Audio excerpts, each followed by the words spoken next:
Catch 'em all.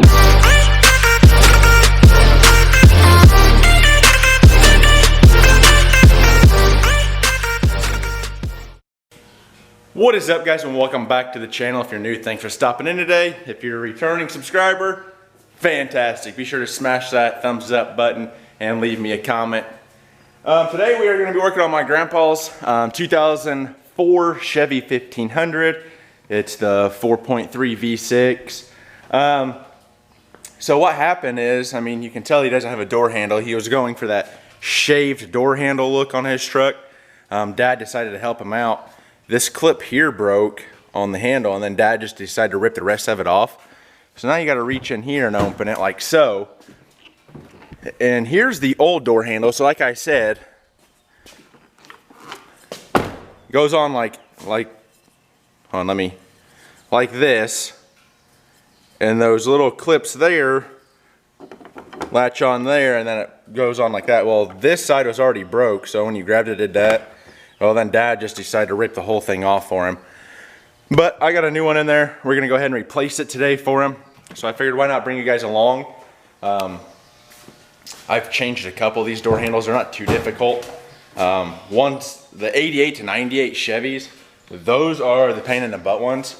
So basically what you're gonna wanna do, I'm gonna try and set the camera up, but I'm probably gonna be in the way most of the time, but I'm still gonna set it up.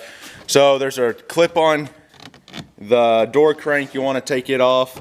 You'll have to pop this piece off. You'll have to take your little trim bezel around your door lock off.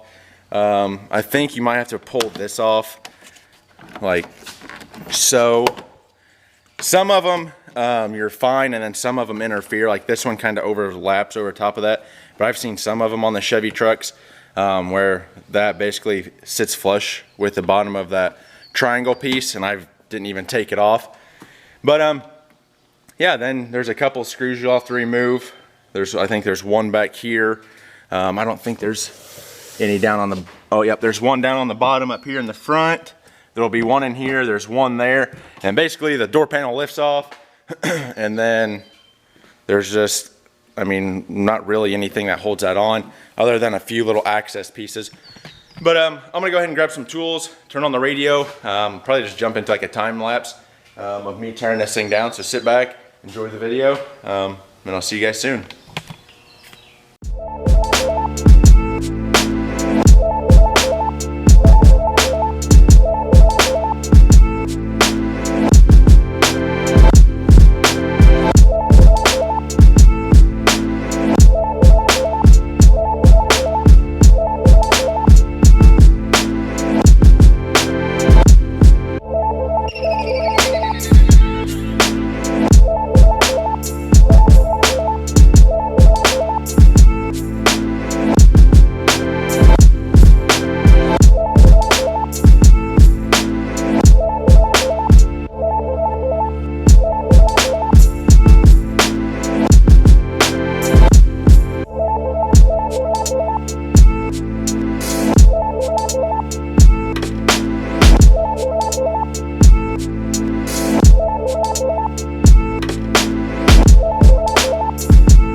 And just like that, we got the door panel off. So when you go to do this, you're gonna wanna pull all this junk back. It's like the, I don't even know, like a dust shield sound deadening stuff that they wanna put on there. Sorry, the camera's still zoomed in. There we go.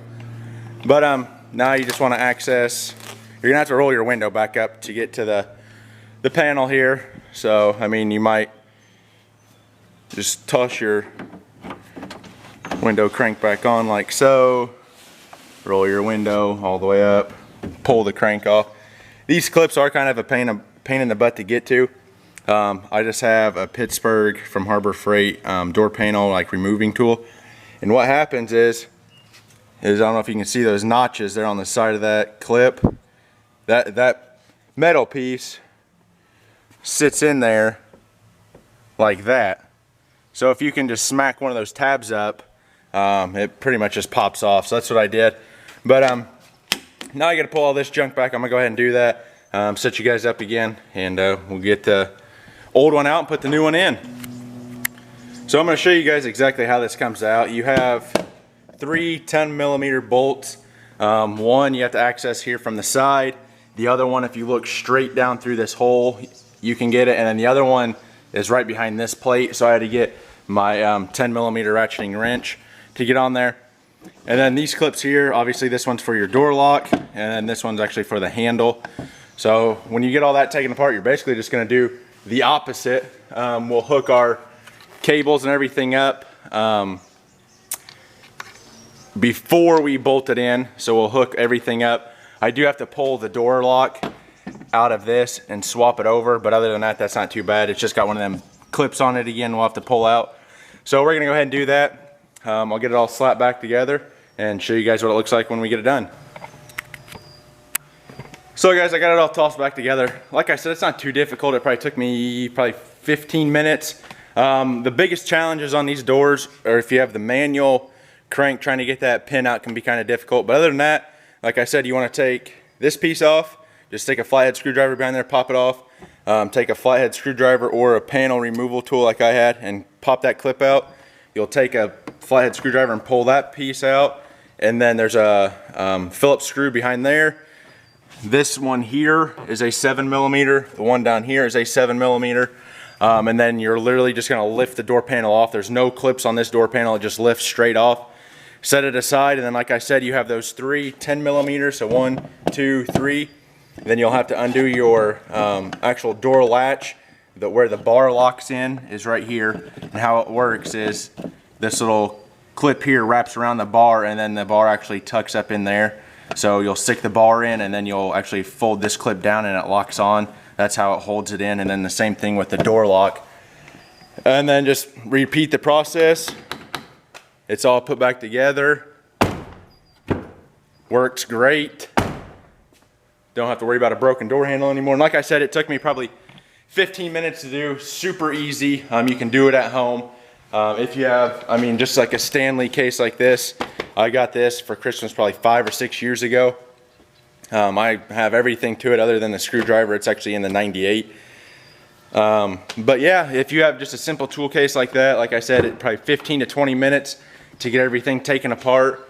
The 88 to 98 door handles are a little bit more challenging. I mean, they can take up to an hour to change. I mean, it's just a pain in the butt. But there we go. Looks good. I'm probably gonna go ahead and just wash this for him too while it's here. Get it nice and clean. But I'm gonna go ahead and do that, and then I'm actually gonna talk to you guys a little bit about the 79, which is sitting outside, and what are the plans for it. So stay tuned, guys. I'm gonna get this thing cleaned up, and then we'll be back. Shoot, boys and girls, it's warm out here. I am sweating like no other. I got the fans blowing. I did get Grandpa's truck washed. Used the foam cannon on it. I love that thing. I literally just stick a microfiber towel in the door handle, spray it all down, use that towel to clean everything up. It's so nice. I didn't do a full detail on it. I basically just kind of got all the dirt and stuff off just because he was driving through the hayfield and everything the other day. So I figured I'd just kind of clean it up a little bit for him. But anyway, guys, on the 79, so I put a new fuel tank in it when I was going to, I guess it wasn't new, it was a used one. Had a small hole in it that I patched. Put fiberglass and stuff on it, or I guess it was like the fuel tank repair kit, like that fiberglass, whatever that stuff is. Put it on there, and well, I guess it didn't hold, and then it's now leaking.